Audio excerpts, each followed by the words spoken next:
France 24's Douglas Herbert. Doug, police there saying really they did the best they could and they went as fast as possible. Yeah, and like Chris was saying, that insight was fascinating because what we've been hearing from the start of this fire was that it could have been a lot worse. As tragic, as devastating as this was, the psychological impact, but also the physical impact on the church, it really could have been worse in the sense that they did manage to save the bell towers, they did manage to save the actual edifice of the church, and they managed to remove a lot of the most important relics and the artworks, which are now going to be taken to the Louvre for safekeeping.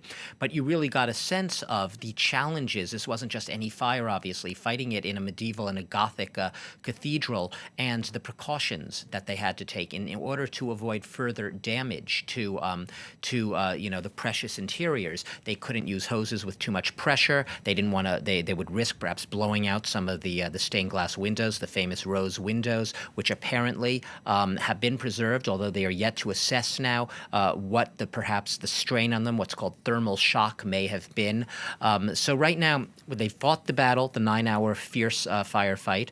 They've managed, and they have been still stabilizing parts of this edifice to make sure there isn't any further collapse. And now they're in what could be a long phase. They said they're going to take as much time as necessary. They're not going to be rushed through this in damage assessment, including scouring all of the church, especially the stone areas, the vaulted ceiling, for what they call hot spots, areas where there's a potential, even though the fire has been quelled, that perhaps they missed a spot where it could all of a sudden flare up again.